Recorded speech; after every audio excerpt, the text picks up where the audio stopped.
తెలంగాణ రాష్ట్రంలో ప్రైవేటు విద్యా సంస్థలు చాలా ఫీజులు లక్షల దోచుకున్న ఈ రాష్ట్ర ప్రభుత్వం వీటిని కట్టడి చేయాలని మేము భారత రాష్ట్ర సమితి విద్యార్థి విభాగం నుంచి ఈ రాష్ట్ర ముఖ్యమంత్రి గారికి డిమాండ్ చేయడం జరుగుతుంది.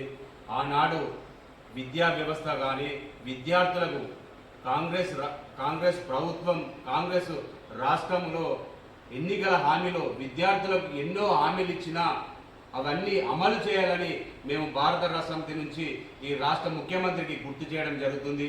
నిజంగా ఈ రాష్ట్రంలో ప్రైవేటు విద్యా సంస్థలు వాళ్ళ ఇష్ట సారాంశంగా దోచుకున్న ఈ రాష్ట్ర ప్రభుత్వానికి కనబడతలేదా అని ఈ సందర్భంగా మేము అడగడం జరుగుతుంది. నిజంగా ఈ రాష్ట్ర ప్రభుత్వం విద్యా వ్యవస్థ పైన ఖచ్చితంగా ఒక చట్టం తీసుకురావాలి. ఫీజులు తీసుకొచ్చి ఒక చట్టం తీసుకొచ్చి వాళ్ళకు కట్టడి చేయాలని ఈ రాష్ట్ర ప్రభుత్వాన్ని మేము డిమాండ్ చేయడం జరుగుతుంది.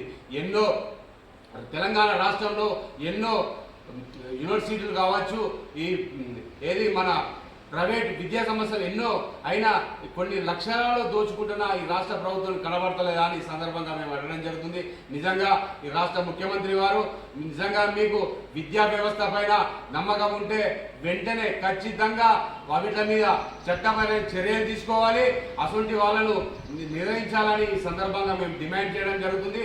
నిజంగా వాళ్లకు పేద ఈ ఫీజులు అధికంగా తీసుకుంటున్న విద్యా సంస్థల పైన మీరు చర్య తీసుకుంటే ఖచ్చితంగా పేద విద్యార్థులకు న్యాయం చేయడం జరుగుతుందని ఈ సందర్భంగా తెలియడం జరుగుతుంది. మీరు వీటి మీద చర్య తీసుకోకపోతే ఖచ్చితంగా భారత రాష్ట్ర సమితి విద్యార్థి విభాగం నుంచి రాష్ట్ర కమిటీ పక్షాన ఆందోళన కార్యక్రమానికి విద్యార్థులతో కలిసి ఆందోళన కార్యక్రమానికి మేము శ్రీకారం చుడతామని ఈ సందర్భంగా తెలియడం జరుగుతుంది. నిజంగా మీరు ఎన్నికల హామీల్లో విద్యార్థులకు ఎన్నో హామీలు ఇచ్చారు, నిరుద్యోగులకు ఎన్నో హామీలు ఇచ్చారు, అయినా అవన్నీ అమలు చేయాలని మేము ఈ సందర్భంగా డిమాండ్ చేయడం జరుగుతుంది.